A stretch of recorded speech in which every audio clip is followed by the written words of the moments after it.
rolling? Yeah. Ready. Good morning, you guys. Welcome. Today we're going to be going over on how to filter our fryer machine this morning. So first things first, I'm going to teach you guys how to prepare it to filter. First thing is this goes in here. You guys can see these 4 tabs on the outside. This goes in between all those tabs, okay? Next, we're going to be bringing in our filter machine, or our filter paper. That goes on next. So we lay that in there. This is important. Again, make sure we're doing this in the correct order, otherwise we can ruin this machine. Next, you guys, we're going to be putting in this part. We're going to put it down The other side. all the way. Yeah. This. All right, so now what this does is it holds the paper down. This is very important that you don't miss this detail. Now that we have that ready, the next step, we need to get our filter paper, our filter powder. This powder is very important, you guys, because what this does is it actually cleans the grease. It prepares the grease for us to use throughout the day, and it gives a better quality food. So this is an important part. All we do is just one 3/4 full, just one scoop. Just kind of sprinkle it all the way around, you guys. Just like that. Now, we're going to push it in. Again, we have it plugged in. We have this. Now, this is one of the most important parts I need all of you to understand. We cannot filter this machine if we do not warm the grease up to the full max temperature. The reason for this is this machine has a very hard time pumping cold grease. And so what will happen is the grease will get stuck in here because it's just struggling. It will not pump the grease. So remember, this needs to be turned on ahead of time, the fryer, and let it warm up all the way. Now, this is the second most important part, you guys. Before you start filtering, you have to turn off the fryer. If you don't turn off the fryer and you drain the grease out, what will happen then is those flames underneath are going to ignite, and if there's no grease in there, the metal will heat up, then the metal will actually crack. So it's crucial you guys don't remember these 2 things, all right? So now we're going to turn it off. So now the flame is off. Now we're going to go ahead and start filtering. I'm going to have Maria go ahead and start filtering for us. And right over here, yep. This is a key part, what Maria's doing, you guys, is she is going to put in this basket. Now, this basket is a great tool for us, you guys. What we want to do is it captures all the bigger pieces, which will make it so much easier to clean out the inside of this. One thing though, if you guys can please be aware of, is if you can see here, there's a little hole there. We don't like that, and how that happened is a piece of hot metal like this could have touched it, the actual pipe, because this gets really hot. So if that touches it, you guys, it'll melt that. The grease, hot grease doesn't melt it, but metal will. So please be aware of that we don't do that in the future. So go ahead and Maria, go ahead and start filtering. So again, let me recap, you guys. We've created the filter machine, we got it ready. We're now filtering. This is a tool that you will be using. So what happens is now that we're filtering, if you look in here, so if you guys see all of these fries here and everything like that, so throughout the day, feel free to use this little strainer, and it actually can grab that stuff out of there throughout the day. Slide your trash can over, you guys, into this area and just bang it off into there, because it will help everybody in the morning who's filtering to speed them up, because these things, we have only like a 1/2 inch opening down here where the grease comes out, and the grease just comes out really slow when we have bigger chunks like that. So you guys will really help us by doing that. This is located right up here, you guys. One thing though to be aware of, if you do use this throughout the day, just kind of prop it on the trash or just leave it here a little bit to get the grease off.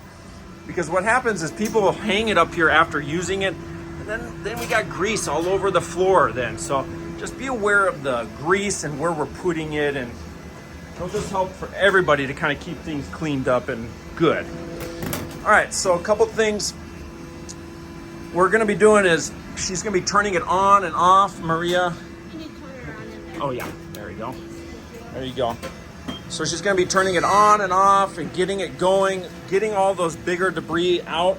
This tool right here is what she's going to use to unplug the little hole down here.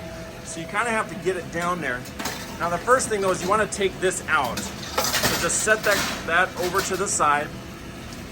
And so now we're kind of washing the sides of the fryer, getting all the debris off the sides.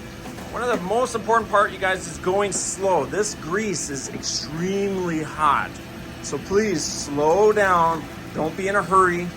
And a good sign that it's not working, like you have a lot of stuff inside there, is this is completely open. This valve is what you open to let the grease come out, and you can see very little is coming out. So that's a good sign that we really do need to filter, because it's actually plugging up down there. One of the reasons why we want to clean this out also, you guys, is if you're aware of it, there's actually a lot of fries and debris that's building up in this machine, and it actually takes twice as much gas and heat to heat it up, because it's having to heat up all the fries and all the junk. And that junk in the bottom of the fryer is actually affecting the flavor of your food as well. So that's why we take great pride in just trying to keep it as clean as possible throughout the day. It's very important that we do this, you guys. Now, again, she's just filtering, and she's using that rod to clear out that hole down. It's down in the front there.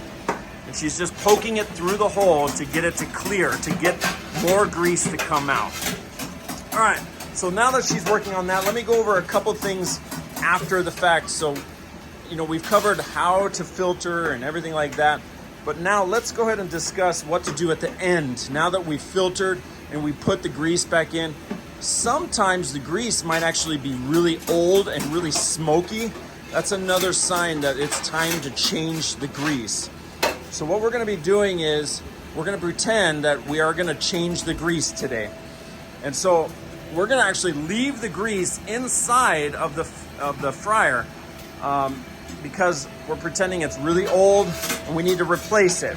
If we don't have to replace it, we're going to just put it right back into the fryer and we're up and running. But if we had to replace it, we're going to have to put in new grease inside the fryer. Then the old grease has to go into one of these. Now, this is the old container of the fryer grease, obviously.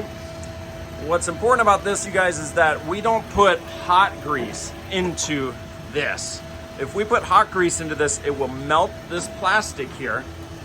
Once this plastic melts, then you're gonna have grease just dumping all over your floor, and it is the worst, believe me. I've had it happen a few times in all the years. So I'm gonna teach you guys a trick if you do need to replace the grease. So what we're doing is we're actually gonna put this spoon inside the grease to see how hot it is. Now, as you can see, the plastic is actually bending. It turned the plastic into rubber. Like, it's very hot. And so this is a way for me or any of you to understand how hot the grease is. So when you put this in and it doesn't really bend the plastic easily, then you know you're getting close to being able to put this grease into one of these so we can dispose of it outside. This is just one of the tricks. Otherwise, again, only time can cool this grease down, so you're gonna have to just be careful while you're working around it throughout the day and it's cooling down. One key thing though is you don't want it to get too cold, otherwise it will not pump. So don't forget about it, you guys, okay? Otherwise, one of the last things, you guys, and we'll finish it up here, is that please make sure that you wait about an hour after you pump this grease back into the fryer here. Wait about an hour to clean this unit and replace the pad and get everything ready for the next day for the person. But you want to wait an hour because this metal and everything inside of it really does get hot, and we don't want you guys to get burned or hurt in any way. So please just pump the grease back into the fryer and wait about an hour, and then please clean out the fryer filter machine, put in new powder and a new pad, and just get it ready for the next day for the person. That would really just help us to move faster in the morning. And that is about it, you guys. Again, thank you for allowing us to show you how to do this. Thank you, Maria. Thank you, guys. Yep, and I hope you guys have a great day. Thanks. Bye.